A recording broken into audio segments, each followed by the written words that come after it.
like to go around the room and have you tell me your name and what your job is. And you don't have to use your official title. Tell me what you do for the organization. We'll start with me. I'm Bobby, and my job is I stand in the gap. Love it. Elizabeth Phillips, being flexible to recruit everyone to volunteer. Love it.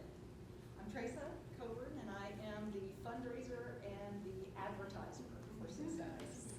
Sean Kelly, and I write the grants. That's important. Alyssa, and I do anything they need on the compassion side.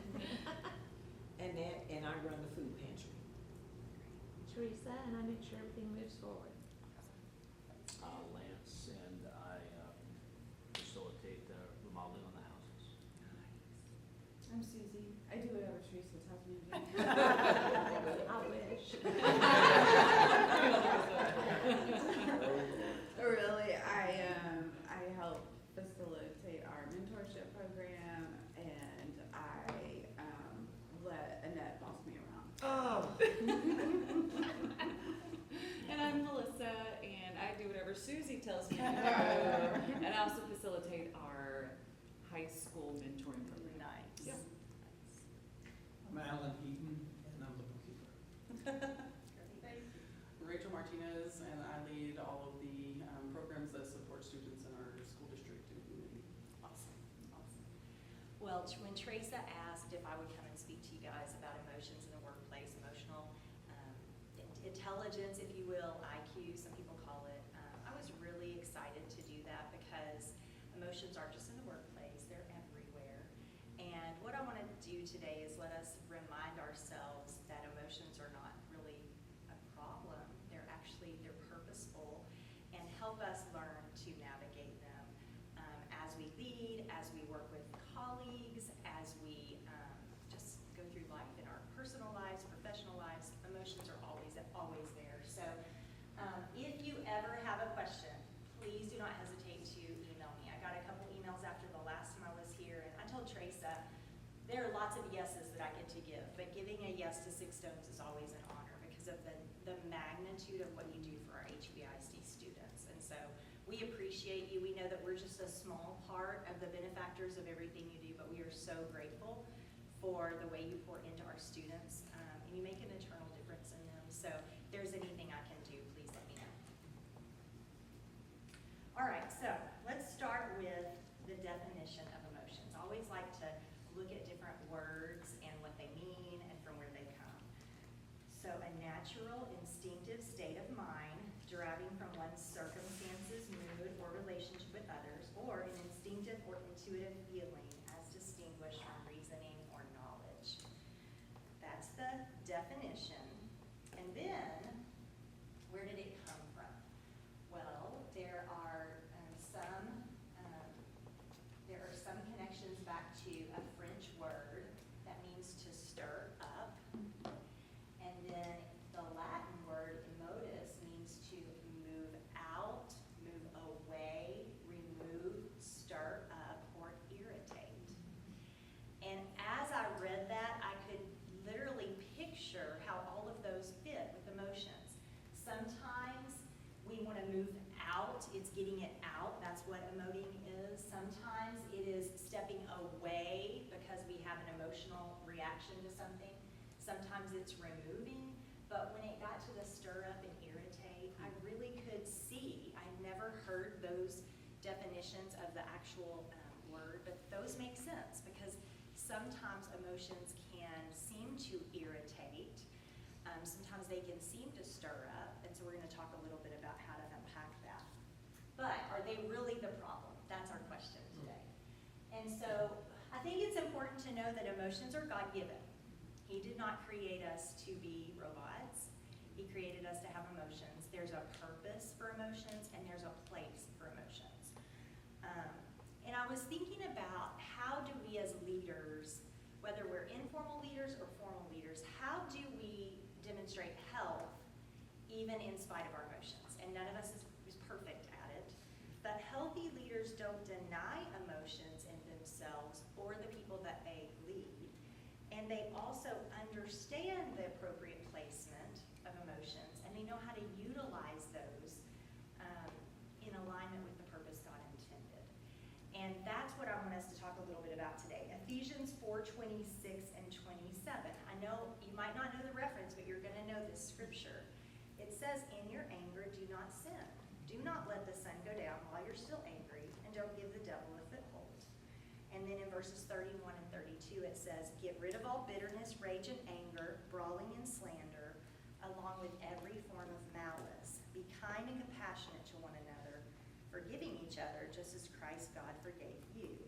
And I know we've all heard lots of teaching on anger, and that's just one emotion, but the reason I picked that out is because what it tells us, the fact that that's listed and referenced in Scripture, tells us that it is a God-given thing. Emotions are a God-given thing. And when we use them for the purpose He intended, and when we allow others to use them for the purpose that they were intended, they can be actually something we leverage in the workplace. And it's a beautiful thing when we do that. And then I love the reference to not letting the sun go down on our anger. And that is not just important in a marriage. It's not just important in a friendship. It is equally important in the workplace. The way I like to interpret it is, don't leave for the day without taking care of any emotion that might have gotten out of check.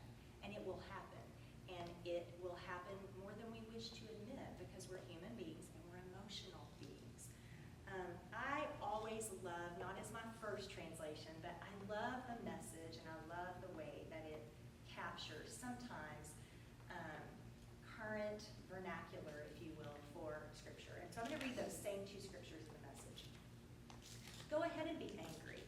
You do well to be angry, but don't use your anger as fuel or for revenge. And don't stay angry. Don't go to bed angry. Don't give the devil that kind of foothold in your life. Make a clean break with all violence, backbiting, profane talk. Be gentle with one another, sensitive. Forgive one another as quickly and thoroughly. I'm going to say that again. Forgive one another as quickly and thoroughly as God in Christ forgave you. And I have never read that scripture in the message. And I've always thought about the timing of forgiveness, but I love that reference to thoroughly, meaning make sure you take care of all of it. And sometimes that means coming back a day later. You thought you took care of it, and you feel it, and you know you didn't, or you see it in a relationship.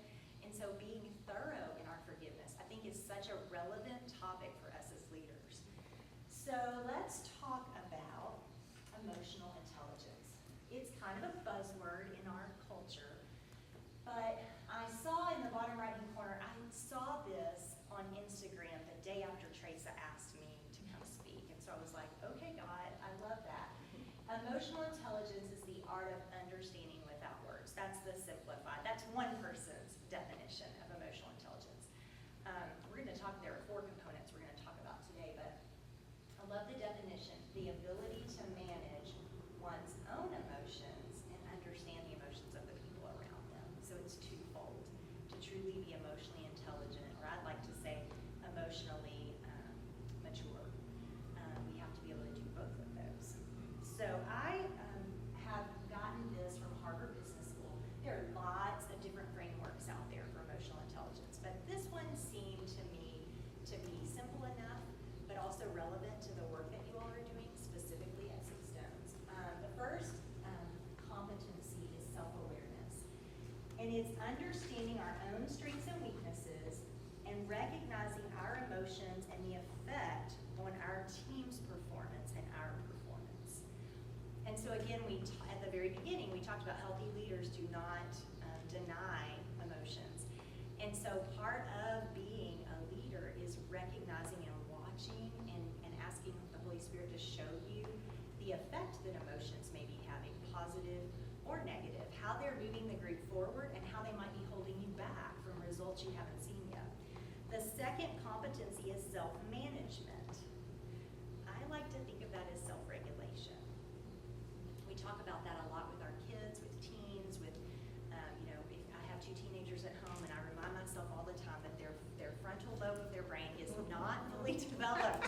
And so self-regulation, it's important for me to remember to self-regulate. And so managing our own emotions, even even in stressful situations. I would actually say managing our own emotions, especially in stressful situations, because really as a leader, that's where we get to model what we expect of others, and it doesn't mean that we have to be perfect. We won't be. But it's a reminder to us that just like, and I'm not saying that the people we work with are children, I'm not saying that at all, but we're all children in the fact that we all have moments of dysregulation. And so as leaders, trying to have ourselves in the right frame of mind, the right relationship with the Lord, the right being prayed up, being ready, so that our reactions can actually be something that help others and give them permission to breathe and not have to react, because we choose to respond instead of react. And that is really what self-regulation or self-management is. Maintaining a positive outlook even when setbacks occur. And that is hard. It's hard because when you're in close relationship with the people with whom you work, which I highly recommend, I know there are lots of models out there that say we have to maintain professionalism and we have to keep a healthy distance, and we do, absolutely. I have to make sure with the individuals I lead that they understand my expectations and they know that I'm not going to do anything that would water down my supervision of them, I'm not going to show favoritism. All of those things are important. But on the flip side, when we can keep appropriate boundaries in place but truly become relational in the workplace, there really are some things that get unlocked in the people with whom we work and in our team results and our team dynamics. And so sometimes as the leader, if you are close to the people you work with and you have that open communication and open relationship, it's easy to want to vent and emote in front of them because we're a family. And there is a place for that. But as the leader, we really do have to, every day, we have to think about, they're going to take their cues from me. If I scream fire and take off running, 25 people are going to take off running right behind me. But if I can keep my wits about me, we only do that through the Lord. If we can keep our wits about us, it really does set the tone for other people. And then the fourth component or competency is relational management. And Harvard Business School defines this as being able to influence, coach, and mentor others and resolve conflict effectively.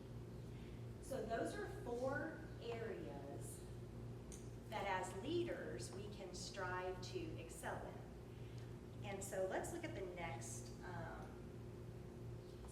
slide. So I was trying to think of what does it look like when emotional intelligence or emotional maturity, however you want to call it, are low.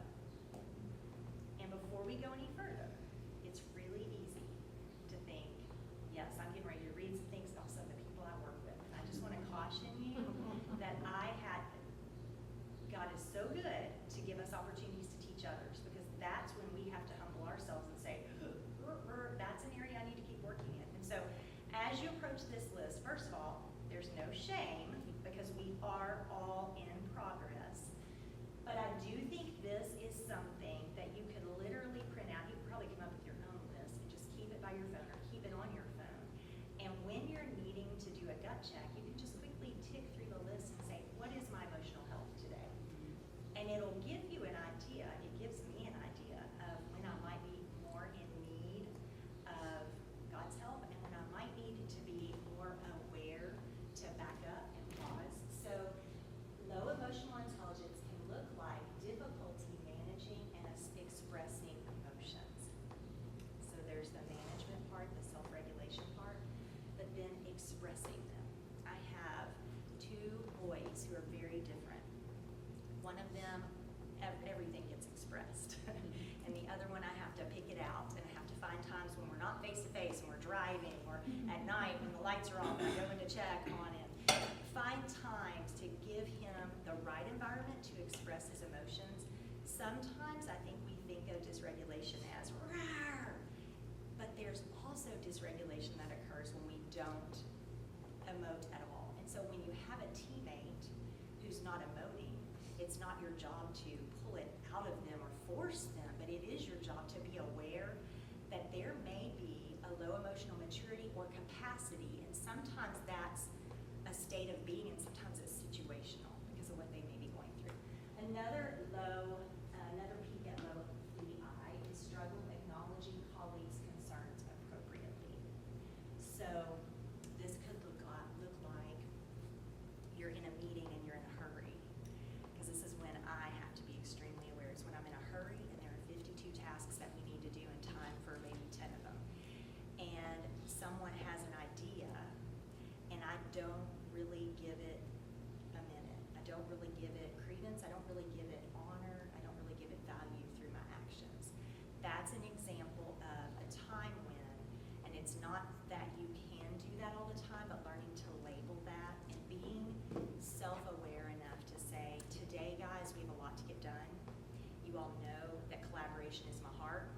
I'm gonna tell you there are about 3 points today that I need your input on. The others, we just gotta move. And acknowledging that up front, setting norms, and letting them know it's not, you've not done, you're not mad at them, it's not them, there's a load you're carrying and you want to involve them, but these are the ways we're gonna do it. So that's one thing I know for me, I can gauge myself and my emotional health on any given day by my ability to make sure that I find a way to honor things that come at me that maybe I don't feel like I have time for, and sometimes it's best to do that up front. Ineffective and active listening. So some of us, and I promise somebody in this room is already thinking of the perfect active listener in this room. Some of us are born very introspective and curious about others, and it's easier for some people to be active listeners because that's they're more comfortable listening. And then there are some of us who are more comfortable teaching or talking or processing. And what I like to remind myself of is all of us are born a certain way, but also all of us are born sinners. So that's not an excuse to be like, well, I was born an introvert, so it's easy for me, or I was born an extrovert, so I don't have to listen.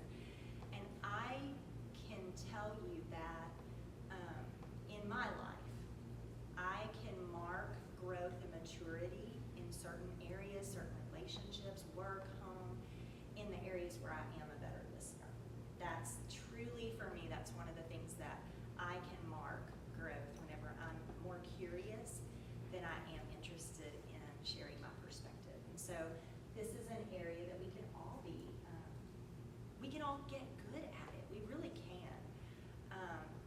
I have a little note card that I keep on my phone, and it has, I think it's an acronym for active, maybe, or maybe listen, I can't remember, but it's from 15 years ago, and it just reminds me to smile, keep my mouth closed, take notes, all the things that keep you engaged. And I keep it by my phone because sometimes when the phone rings, you don't know what's on the other end of it.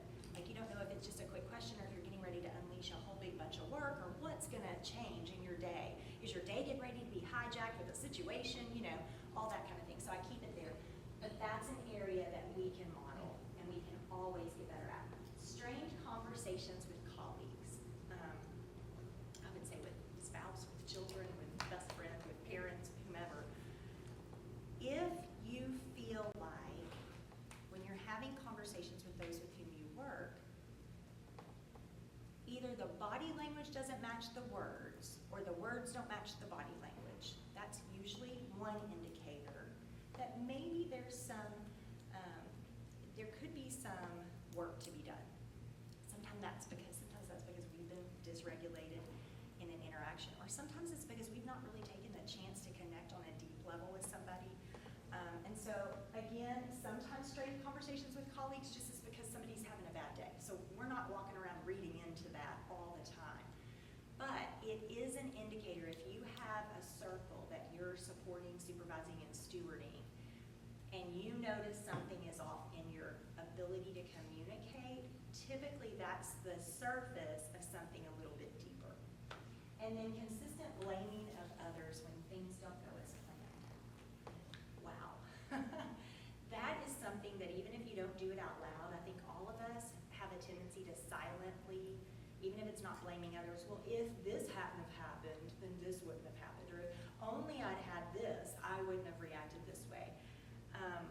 One of the things I'm so grateful for is over time building the relationship with my team where I can say to them, things like, and I'll just give you an example of being vulnerable with my team. After years of leading alongside them, I can say to them, sometimes one of the things I've learned about myself is sometimes when I feel like everything around me is out of control, I find something that I can control. And sometimes that might look like me micromanaging the potatoes a little bit. And that's a phrase that we use in our department. Long story, inside joke, but bottom line is, we showed up to a meeting where 25 people were present. Jason's Deli delivered everything but the potatoes. And so it was a whole thing, and I was walking around trying to figure out what we were gonna do. Are we dividing them up? Are we gonna, eat the chili without the potatoes? And so after that, we coined a phrase about micromanaging the potatoes. But being able to say, and that's not for me to say it to them because I'm excusing it. I'm not saying it to them like, hey, just so you know, this is what I'm gonna do. It's a signal, and then I can say to them, you know what, I need to take a minute because you are doing that well. You do not need my help. I'm feeling the need to contribute right now because I'm not able to in some other areas, and so I want to acknowledge that. And so that's just an example of, I wish to every day give my folks permission to out loud, on the spot, timely, if they're comfortable, owning the things that are either going on in their heart or going on in their life or causing them not to be at their best.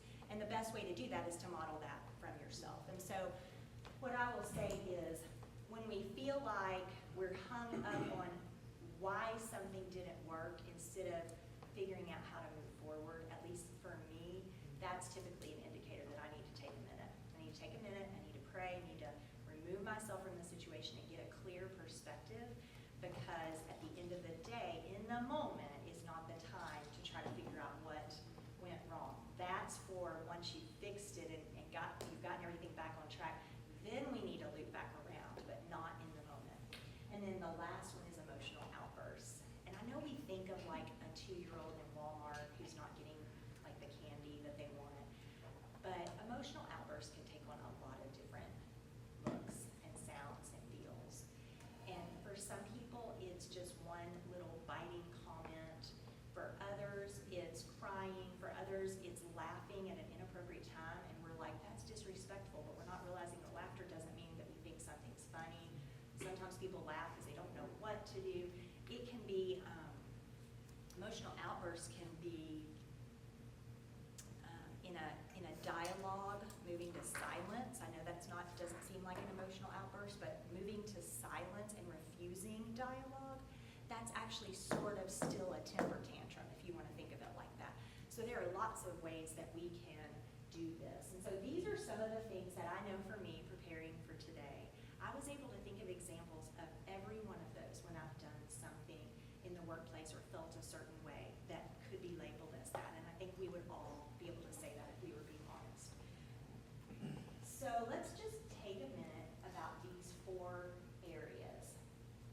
I came up with just a quote that was my words for what these mean, but I would like to know to you, it could be 3 words, 10 words, what does self-awareness mean to you? And think about your particular role. Remember how you went around and you didn't tell me I am the director of, you told me what you do. That's what I want. Think about in your role, what could self-awareness look like? Anybody?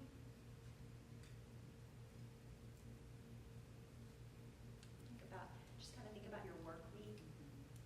Think about your interactions. Think about something that happened last week. What did self-awareness look like for you?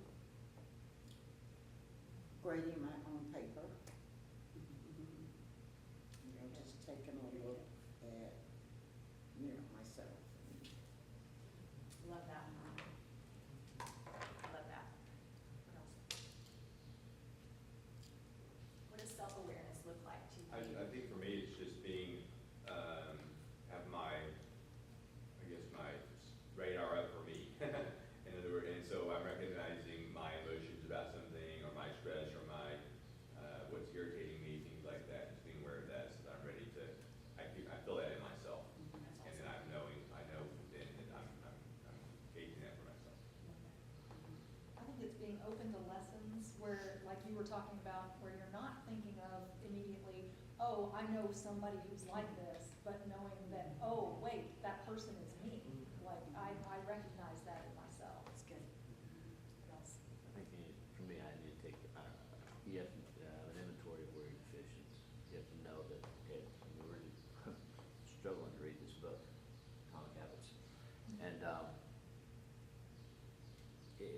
the chapter I keep thinking about all the time is my surroundings and putting myself in a position to not repeatedly do the bad habits, but consciously make a decision, put myself in a position where I'm going to make a different habit or a better habit.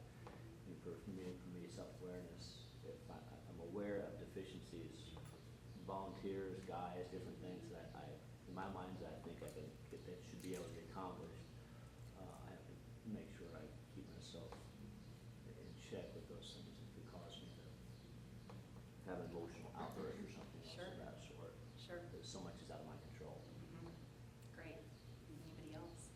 I think the same, along those same lines as Lance, but it's how we represent ourselves, I think, at least for myself. I'm always trying to make sure that I'm representing the Lord well, honoring that if what I'm doing is bringing honor to Him or not, and then also just in the workplace, whether or not we're representing our core values, and really thinking about those as we That's good. speak, act, do, connect with others. Does it paint a portrait of Jesus, essentially? You mentioned core values, and I know a lot of organizations have them, and I think it's important sometimes for even small sub-teams, like we have core values, core beliefs in HBISD, but in our department, we came up with sort of, what does that look like, sound like, and feel like in our department? If we're doing it well, what are we gonna notice?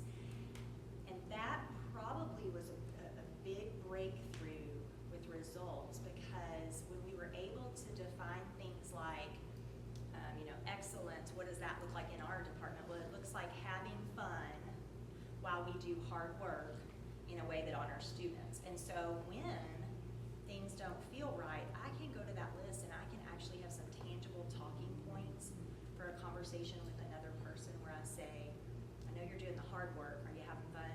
It's heavy. Talk to me. What can we do to, okay, I know you're having a lot of fun, but are you doing the hard work?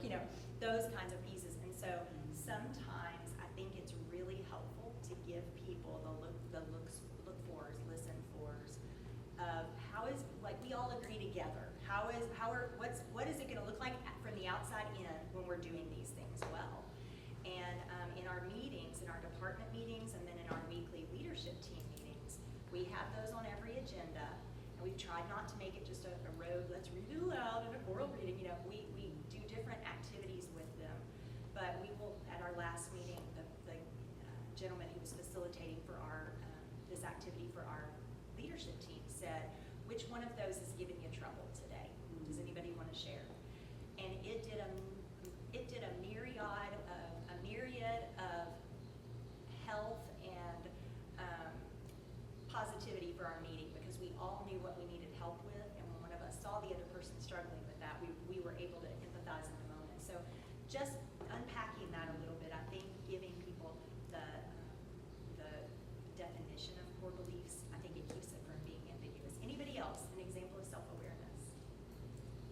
I think stress response for me can be as simple as I'm very task oriented, so that I realize that I'm pushing myself and probably pushing others too, right? So then to come out of that, to be aware of other people and be aware of myself, right? And give myself permission to not be stressed about those things, because Lord's going to take care of it.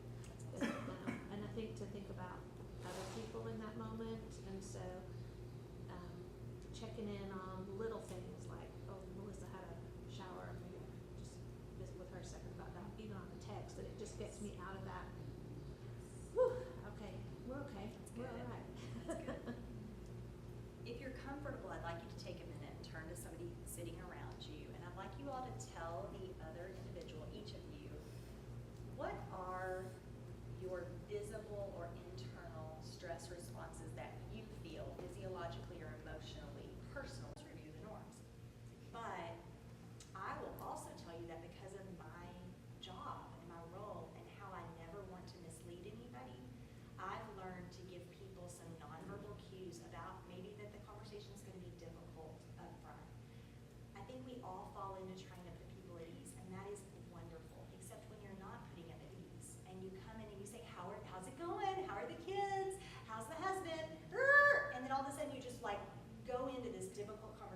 not a bad conversation, but it might feel a little bit awkward.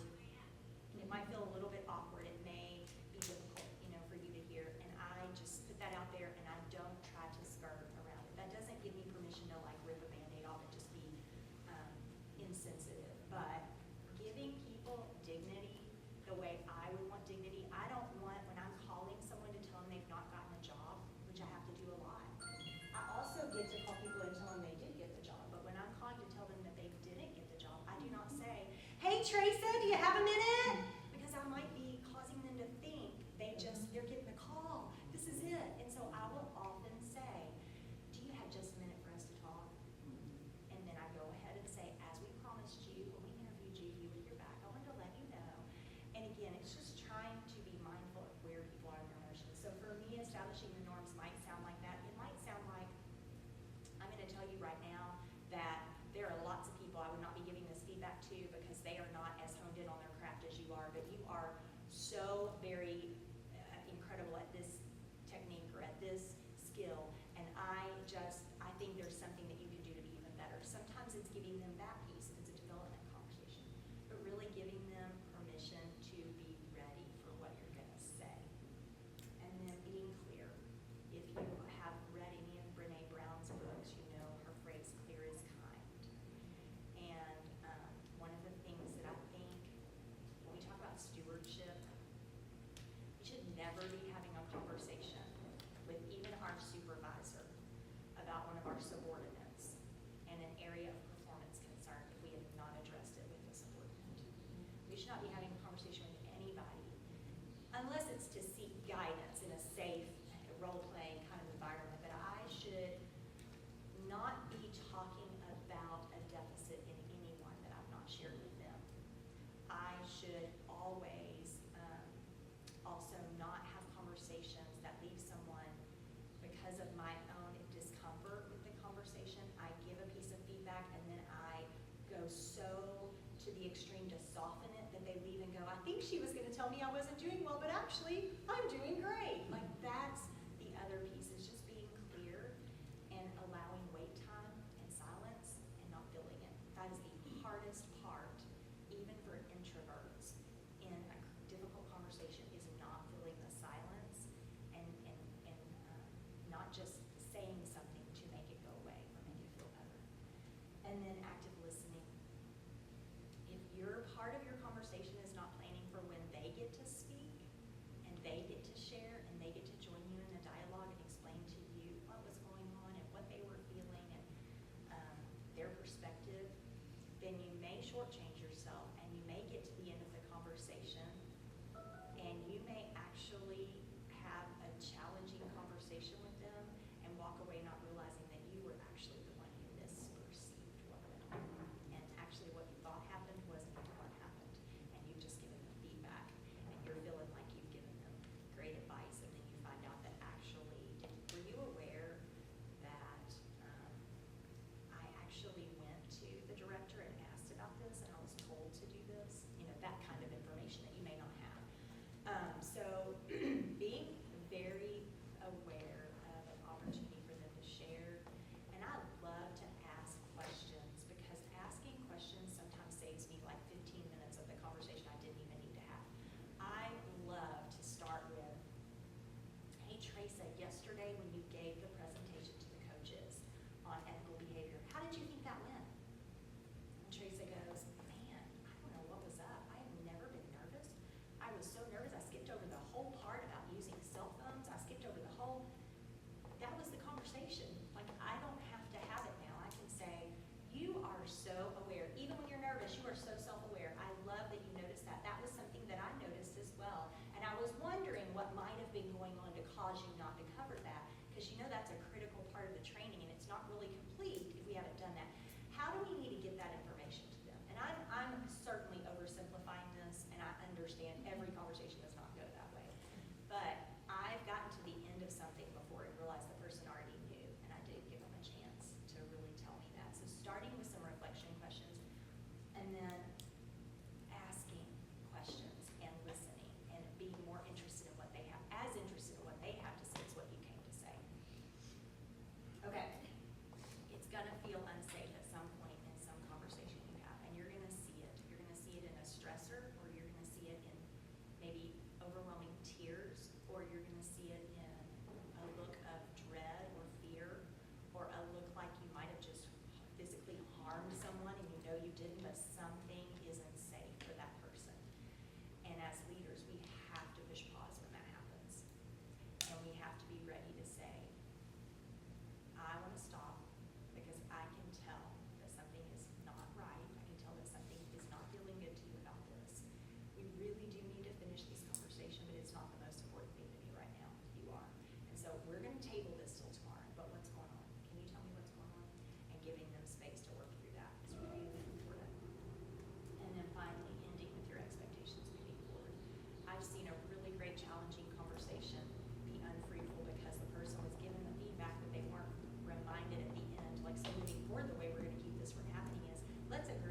up on all that I can from her that will help make the conversation go as well as it can. It's just kind of like when you learn to drive, and then when you've been driving for 40 years and you don't think about it, sometimes it's not a good thing, but for most of us, not having to think about if you drive a stick shift, not having to think about it, getting ready to push the clutch, release it, all of those technical pieces that make it feel clunky and awkward, that's how I like to describe it. If we're still at the stage in our leadership, and it's okay, we all start somewhere, where we're still clunky and awkward about putting it in first and second and third, fourth, fifth, it really becomes almost exhausting and too much in a conversation to be able to focus on the other person. And so if you're still there, that's great. That means you're moving forward. But put yourself in situations, even if you have to simulate them. Probably in this life you will not have to simulate them because we all have stressful things that happen to us. But put yourself in those situations that you might feel like shying away from so you can get comfortable with what your own stress reactions are. Because then and only then can you literally just drive the car on cruise control and have all your focus on the road ahead, which is the other person or the other people. That was the biggest piece for me in understanding why what we just did is important, and it's important to do it regularly and bring those things back to the forefront. I remember my first assistant principal job, and I was in a very difficult conversation with a parent. And the parent happened to be an emerging bilingual parent. They were a second language learner. And one of the things that can happen to me if I'm not self-aware is I can start talking very quickly. I can increase my speed of talking. And it happens without an awareness, or it can if I'm truly not honed in.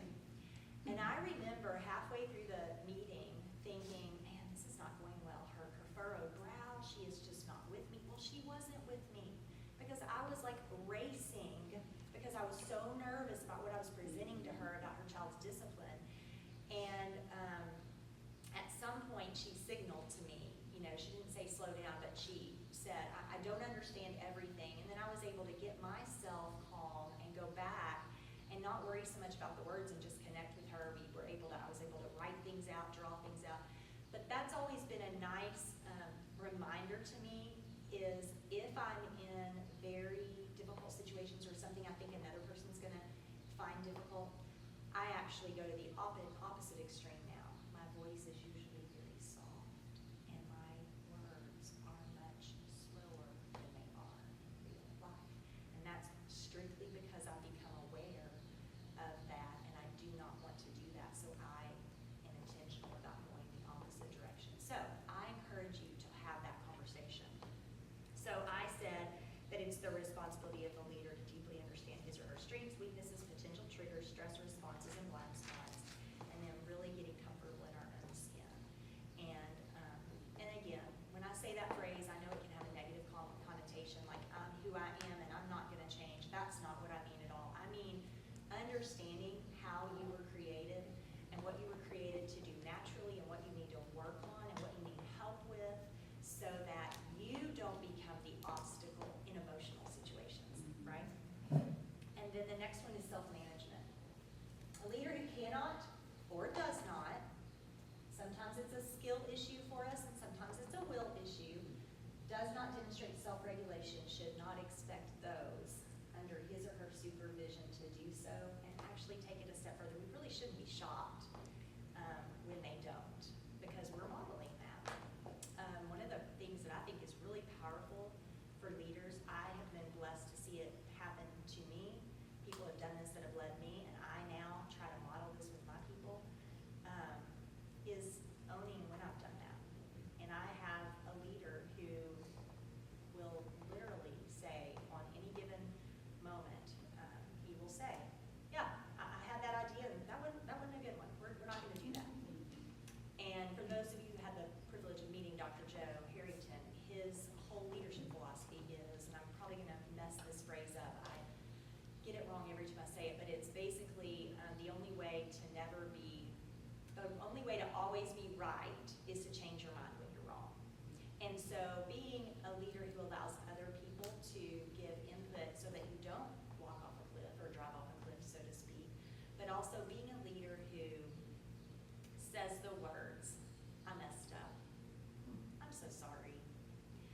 here's what was going on, and I own it, and I'm gonna do better. Will you forgive me? That is not just something that we're supposed to do biblically. That is the most, if I were to say, the things that have happened to me when that has occurred and when I've done that for others, it is like taking a relationship that may already be strong and just sending it to the moon. I mean, it does wonders. And so I think we don't want to do that ever to manipulate. That's not what I'm saying at all. I mean, we do not want to use, apologies as a pulling of the strings or anything like that. But what's interesting is it isn't, if you do it and practice it, it's really not hard.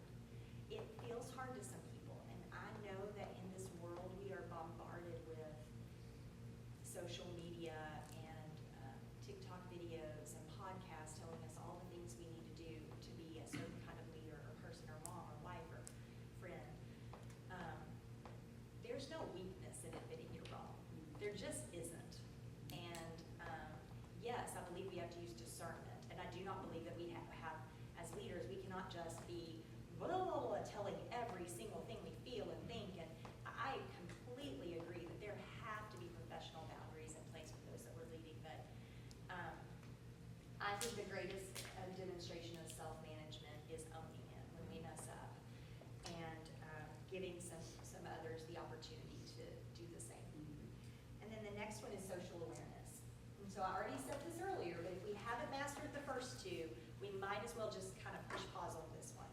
We cannot be socially aware, truly socially aware, if we're still learning how to put the car in first, second, third, and strip in the clutch. We've got to practice and really get comfortable. It doesn't mean we can't, doesn't give us an excuse to stay out of the game. I don't mean that, but it means that we've got to do the work on us first. And so a leader who's extremely attuned to the individual members of his or her team can respond to and address team dynamics. But my favorite part and the greatest gift of doing the work on yourself is, over time, you can begin to recognize and identify issues that haven't even emerged yet.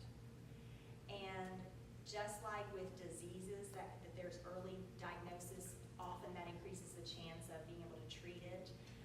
In the same way, the quicker we are able to identify something that hasn't emerged yet, the better chance that we get to respond instead of react. And so this is something that I think creates an opportunity for us to demonstrate proactive protection of our team. And we can't get there if we haven't done the work on ourselves. And so I can tell you I am absolutely not perfect at this at all, but I can tell you that it feels really good when I happen to be attuned and I see something and I'm able to either privately or in the group acknowledge it or address it and watch people go, she's got it. We're okay. Like we're not gonna let it get to that point, whether it's a relational issue or maybe it's saying, I know that you all have decided to veer from this process. I wanna take you back a few years and tell you why we put this in place. And being able to do that instead of not noticing, and it'll happen, but not noticing and having to go to somebody and say, I know you put all that work in, I gotta have you redo it. I gotta have you start from scratch because I wasn't attuned to what you were doing, and we can't do that. And so again, whether it's the technical side, the emotional side, or just the relational piece,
let's use the definition of emotion, to stir someone up and not even get to the like fruit of it, no, it's the worst. And it's gonna happen. I definitely don't have all the answers. I have a lot of lessons learned, lots of lessons learned. Because of the work that I do, there are many, many opportunities to have or be a part of conversations that might be categorized as difficult. I always think of difficult as just something that nobody really wants to talk about. That's one definition. Another definition is something that might be a surface of deeper issues. That's difficult. And then the other one is it's a conversation where emotions are probably going to be heightened, either for me or the other person or both. And so I was thinking last week through, I was trying to think of the times it's gone well. And what are the components that I tend to try to put in place every time?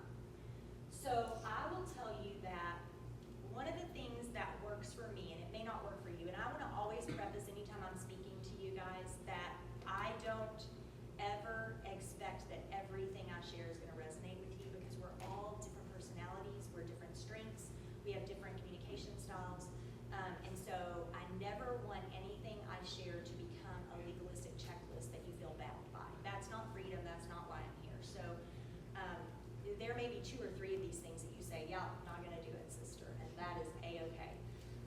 If there's one thing on the list that helps you, then we're good. If I know that I'm gonna have a conversation, well, first of all, let me back up. I've learned that my emotional health is better when I don't let things sit. That's not for everybody. There are people who really do need that time.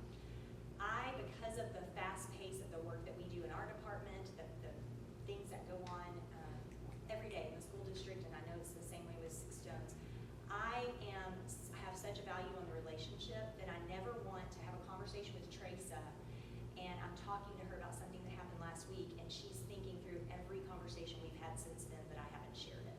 That's just me. And that's because that's how I would feel if someone were talking to me. There are other personalities that really do want that time to think and really process and plan.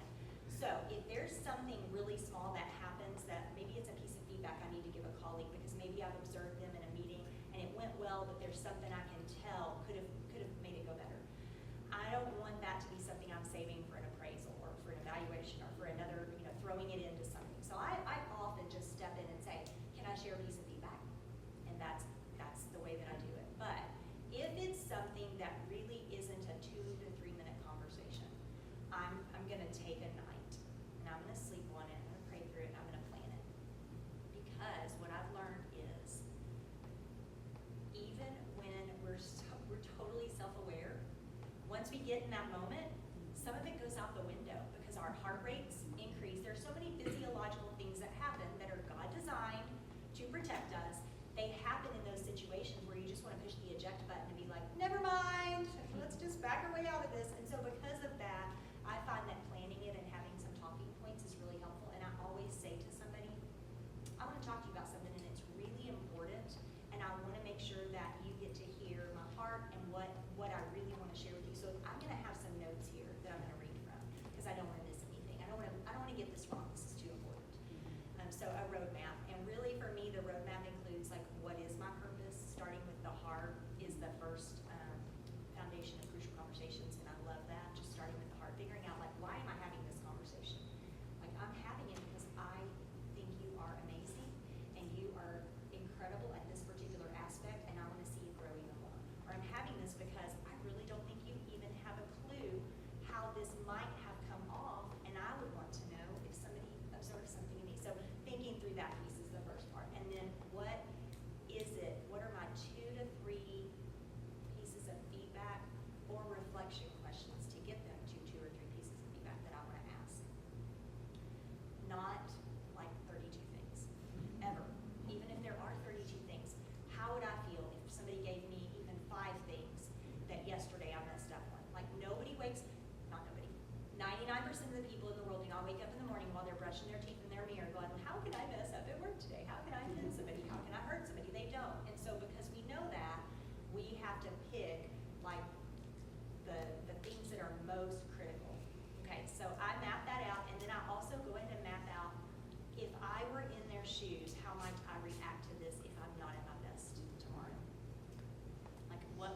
like if I wasn't at my best and somebody tried to have this conversation with me. Or based on my relationship with Melissa, we've worked together for 3 years. I know what her stressors are, so what might she say or